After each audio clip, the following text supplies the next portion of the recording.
So right after you eat these meals, you have energy. But the energy lasts a very short period of time, and you're hungry much sooner. And then you have to eat again, and then you have to eat again, and then you have to eat again. It is a lot cheaper to go eat fast food. I mean, definitely, you can buy a hamburger for cheaper than you can buy an apple. That's very sad, because you're telling me I have to pay more in order to eat healthy, but I can pay less in order to get fat, and to make you rich, or for something that I might die off of. It's unbelievable. The poorest people in our country are the fattest people. We've done something completely wrong here.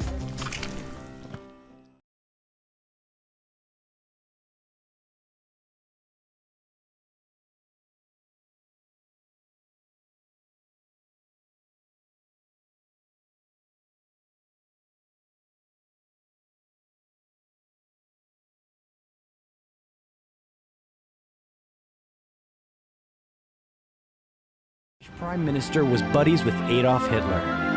That he had beers with Mussolini. Did you know the British supported the Confederacy in the Civil War? That Queen Elizabeth invested in the slave trade? They even burned Joan of Arc at the stake. Let's look at the map.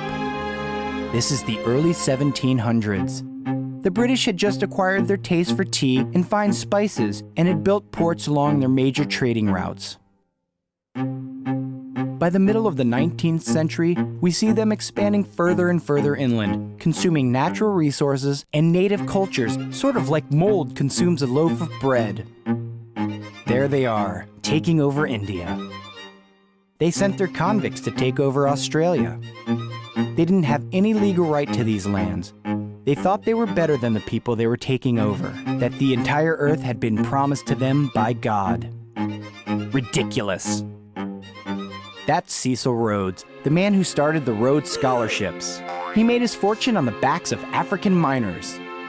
Here's what Rhodes thought of the British. We are the finest race in the world, and the more of the world we inhabit, the better it is for the human race. Excuse me? Whatever happened to all men are created equal? Did Queen Victoria do anything to stop this admitted racist? No. She gave him his own country, Rhodesia, and made him a knight. A few years later. Now, will you look at that? This is 1914, just before World War I. Now, all of India is under British control. Canada is theirs. Africa is toast. Now, what's going on in the world today? We've got war, poverty, troubles with the environment.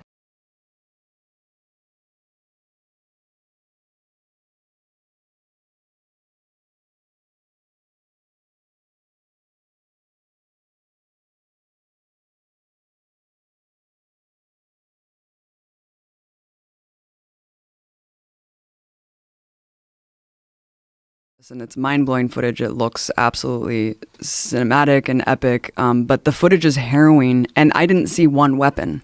I didn't see one militant, not one weapon. It was literally people with slingshots throwing rocks at tanks. It's kind of a rite of passage. It's very symbolic. They're not trying to hurt anyone. No Israeli soldiers have been hurt or killed, during 2018, which is what the film looks at, is through 2018 of the Great March of Return. And there's not any weapons, there's no militants. Hamas has nothing to do with the march.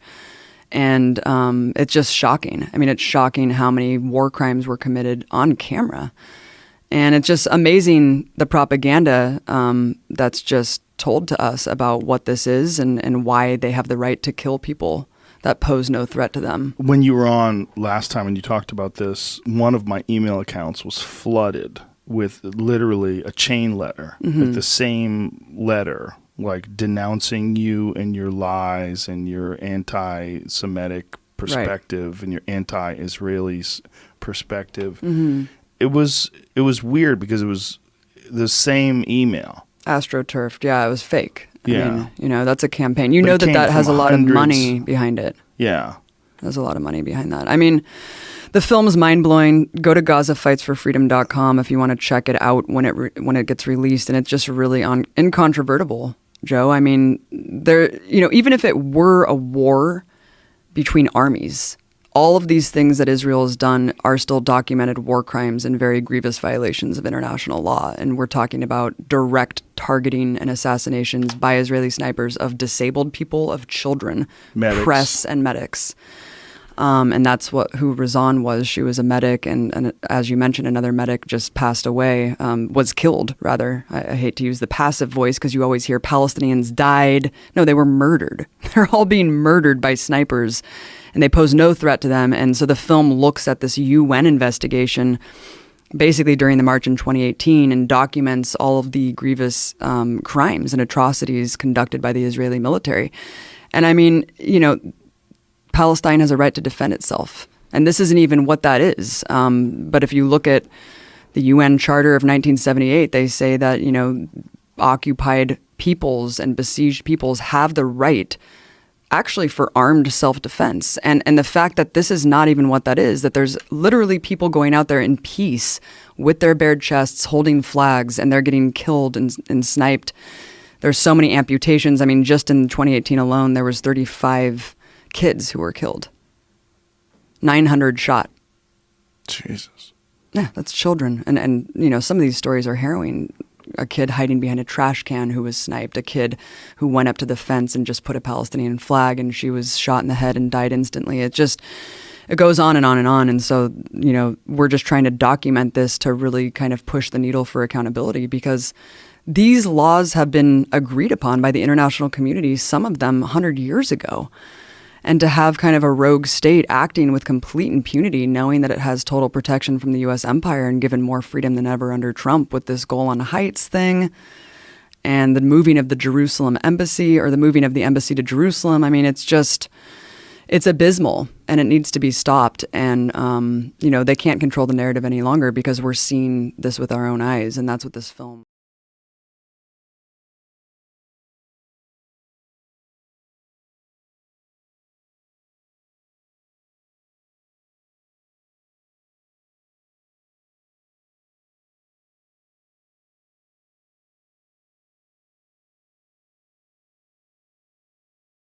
Catholic Church sex abuse scandal. A Pennsylvania grand jury says more than 300 priests sexually abused more than 1,000 children and likely thousands more over 7 decades. Nikki Batiste explains how church leaders protected the priests, putting children at risk.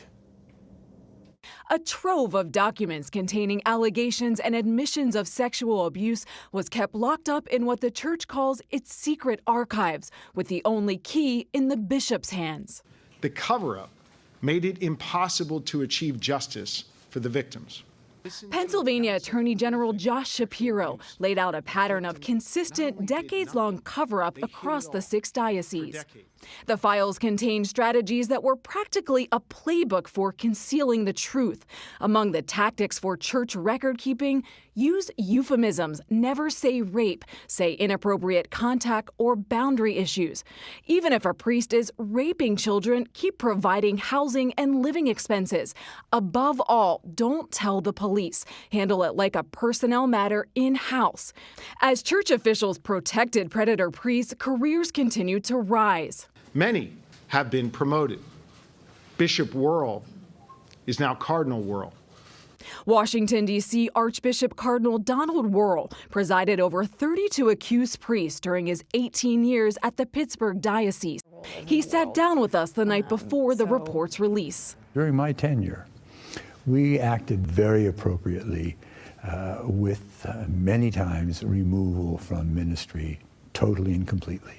But according to the grand jury, in 1991, Worrell reassigned an accused priest Ernest Payon to the Reno diocese. In 1995, he returned George Zerwas, a member of a pedophile ring, to ministry. Victims filed a lawsuit against you and a few others, saying you were conspiring to cover up the abuse. Any truth to that during your time in Pennsylvania? I would have to say that's just totally false. We reached out to Cardinal Wuerl's representatives after the report's release, and they say he stands by his interview with us. And Jeff, so far, the Vatican has not commented. Possible at this point, Nikki, that any of the clergy involved in the alleged cover-up could face criminal charges. Yes, if they fail to report child sex abuse allegations, they could be prosecuted. Okay, Nikki Batiste, thank you for your work on this story.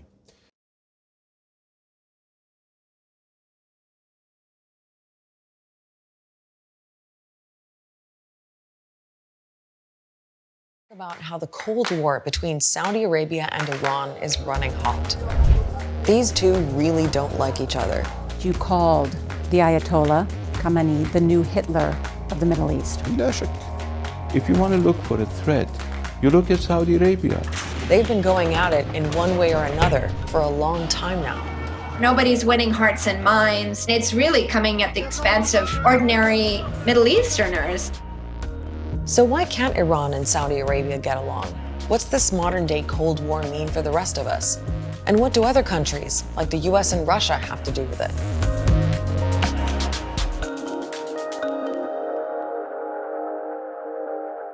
Saudi Arabia and Iran are undisputed heavyweights in the Middle East, and when one of them lands a punch, we all feel it. Some say it's a fight for regional dominance, political and economic. Others say they're challenging each other to be seen as the leader of the Muslim world, even though most Muslims don't live in the Middle East. They each represent a different sect, Sunni in Saudi Arabia, Shia in Iran. This is part of the competitive dynamic between the two, where both states actually very much rely on religious legitimacy as a pillar of governance. Saudi Arabia is home to Mecca and Medina, the two holiest sites in Islam. The Saudis also host the Hajj pilgrimage, so that gives them power and standing. The kingdom's dominant form of Sunni Islam is Wahhabism, which is a strict and orthodox interpretation. Its followers consider the Shia heretics. Both the Saudis and the Iranians, though, are accused of exploiting those religious divisions. One example is what happened a few years back. About 10 to 15% of the Saudi population is Shia. They often say they're oppressed. And in 2016, a well-known Shia leader and critic of the Saudi monarchy, Nimr al-Nimr, was executed. His crimes included terrorism.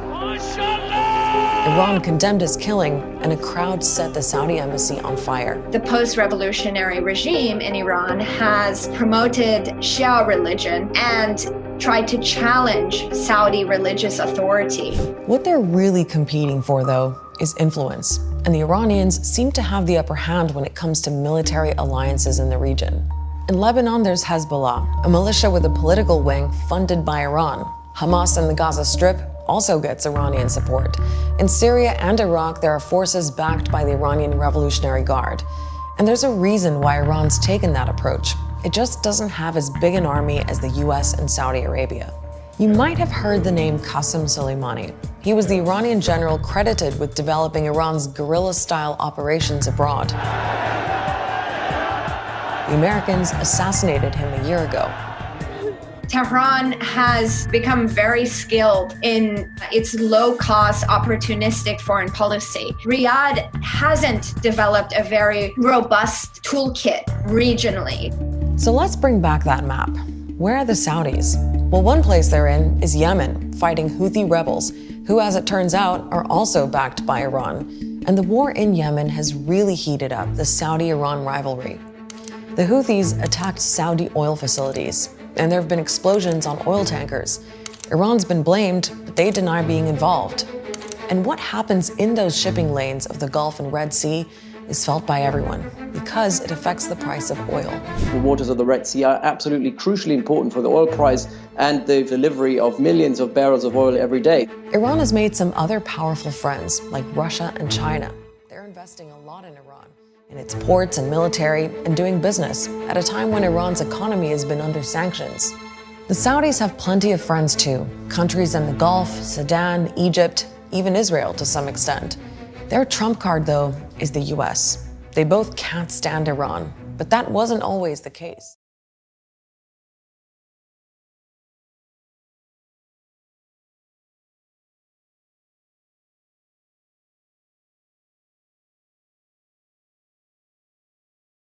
Of being solely the prestigious playthings of the wealthy, used as an anonymous, safe haven to store excess wealth. In this video, we would like to share why the rich people have chosen Swiss banks for their wealth. The first and foremost reason is security and wealth preservation. According to the research done by Global Finance magazine, Switzerland came second place for the world's safest banks, right behind Germany and right in front of the Netherlands. The most private banks do not get involved in commercial activities such as discretionary investment, loans, programs, and more. Their purpose is safekeeping the wealth of their customers. As an international banking leader, Swiss banks provide unprecedented professionalism. This is supported by sophisticated legislation and regulations that promote the security and confidentiality of foreign deposit accounts. These new confidentiality protections go back as far as the Swiss banking law of 1934. They offered a legal basis to protect against the rising threat of Nazi Germany. The promise of this solid confidentiality shield and the stability provided by its over 500-year history of neutrality during wars draw people from all over the world to apply for Swiss bank accounts. The second reason is privacy. Swiss banks' reputation for privacy isn't all smoke and mirrors. Your relationship with your Swiss bank can be compared to doctor-patient confidentiality or the private information you might share with your attorney. Swiss law restricts the bank from disclosing any information about an account without the depositor's permission. If they hand over your name to a foreign government or an investigator without legal cause, the Swiss government can prosecute them. Of course, for every rule, there's an exception. If a government agency claims that a depositor committed a serious criminal act or is involved in some other financial issues such as bankruptcies, divorces, and inheritances. Moreover, Swiss anti-money laundering regulations also need depositors to prove the origin of the funds they are placing in their accounts. But nobody will ever know that your Swiss bank account exists in normal circumstances. The third reason is low-risk investments. Privacy is a big thing, especially if you have money you don't want other people to know about. The benefits of Swiss bank accounts include the high levels of privacy and the low levels of financial risk they provide. The extreme stability of the Swiss government is another factor people choose to open Swiss bank accounts and has not been involved in a war with another country since 1505. Swiss law also requires that banks have high capital requirements and reliable depositor protection. This practically guarantees that any deposits will be safe from conflict and financial crisis. Another factor that protects your hard-earned money is the Depositor Protection Association. The Swiss Bankers Association governs this deposit insurance program. It secures your money held in Swiss banks and securities dealers. The Depositor Protection Association also guarantees that customers of an insolvent bank will have secured deposits paid out to them within 1 month of bank failure. The last reason is it is backed up by a rock-solid economy. Switzerland holds a squeaky clean reputation as one of the least corrupt nations in the world. The entire country of Switzerland has a relative rock-solid economy. A modern economy and infrastructure with a smaller population have led to a reasonably peaceful society devoid of political or economic corruption. The country's criminal code criminalized every form of bribery. Switzerland has very liberal laws governing financial transactions. For example, there are very few limitations on moving money, either base money or book money, in or out of the country. It remains to be an excellent option for your offshore gold storage. That is to say, international economic strife seldom has any impact on the Swiss economy, making it a perfect place you can bet your money on. Perhaps the time has also come for you to venture into the exciting world of Swiss banking. From wealth management and investment strategies to finding a safe place to store your wealth, Swiss banking allows you to protect your assets and achieve financial growth.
si cela arrive, si cela arrive.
The city of Lund in southern Sweden dates back to medieval times.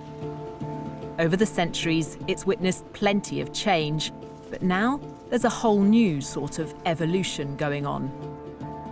I'm here to meet some of the thousands of people in the country who are adapting their own bodies, who are inserting microchips under their skin. It means they may never have to carry a house key, train ticket, or bank card ever again.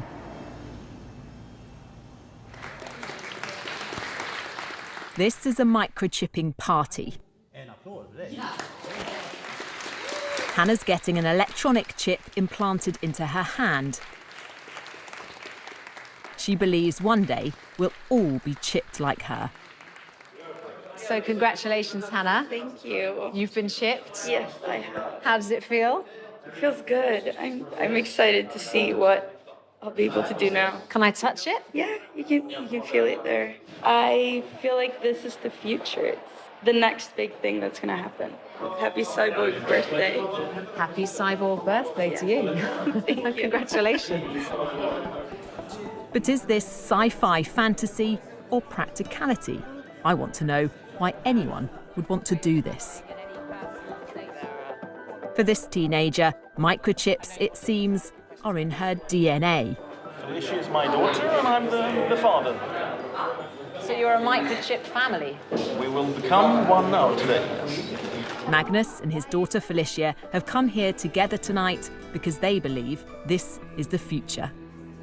You're going to have an upgraded dad. Yeah.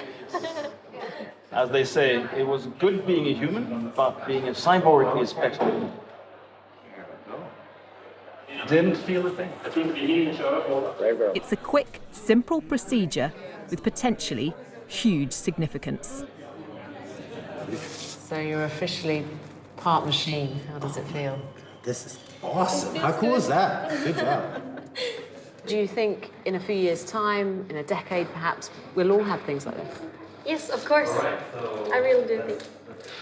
For around £130, anyone can get a tiny microchip like this inserted just beneath the skin in their hands. I can't help feeling a bit squeamish about it, but maybe I'm just behind the times.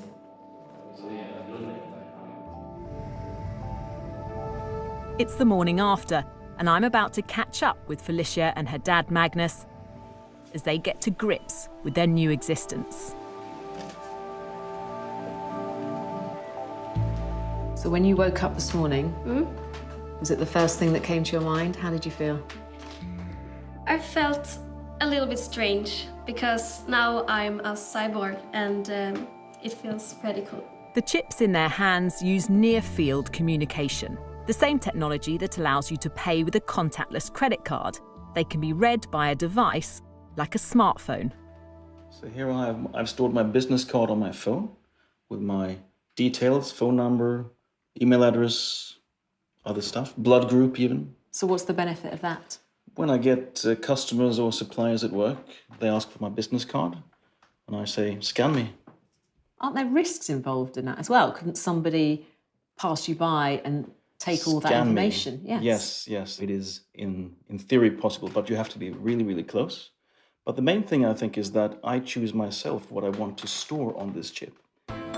The people I've met so far don't seem to have any concerns about blurring the lines between man and machine.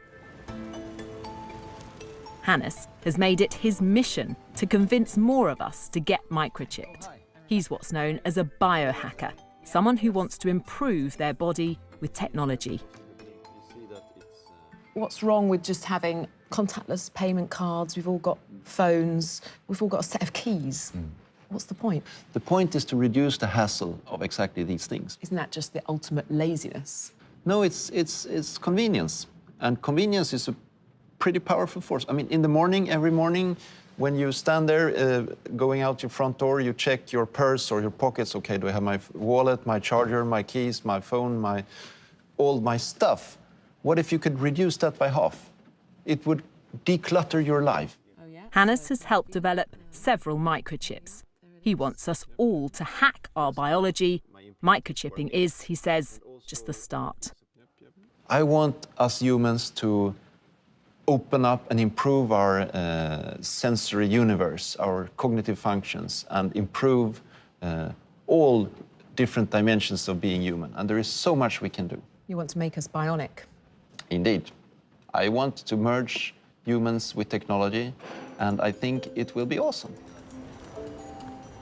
I want to understand why it's people in Sweden who are enthusiastically embracing this idea, when many others might be sceptical. This is a nation of early adopters. Sweden's set to become the world's first cashless society, and the economy here is driven by digital innovation. This national rail company has taken microchipping on board, with 2,500 passengers signing up to use their chip instead of a paper ticket. I've come to the capital, Stockholm, the epicenter of this tech revolution. At this shared office, hundreds of the workers have been microchipped, so no need for a security pass to get in. Per has had his chip for 3 years. So I take my chip and open the door. It means he can buy a drink without cash or a card, but for him, it's about much more than practicality. Do you enjoy being one of the first, being a pioneer of this technology? Absolutely. A whole bunch of questions come up, like, is this ethical? Do we want to have that? Or will we be sort of a nation of cyborgs in the future, and what will happen? So a lot of sort of really interesting discussions come out from, talking about the chip. It triggers an ethical debate. Yes. For critics, the biggest future concern is over data protection. As the amount and type of information we store on microchips becomes more advanced, so do the security risks. Ben Liberton, a British scientist working in Sweden, wants to know who will have access to the data stored inside and what they could do with it. So I have the information in my chip now. That's basically just me. If I don't use it for anything, then no one can really get any data on me.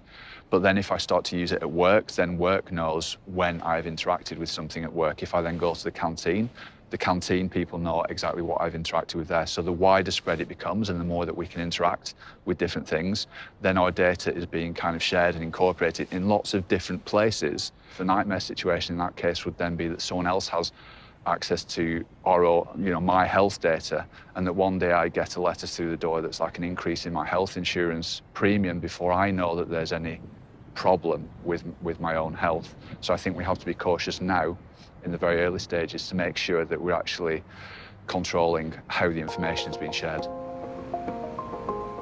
For now, it seems to me, what the chips can actually do is fairly limited. But the people I've spoken to are convinced that this technology will, one day, change the way we live. That in the future, we will all be chipped. And they are leading the way.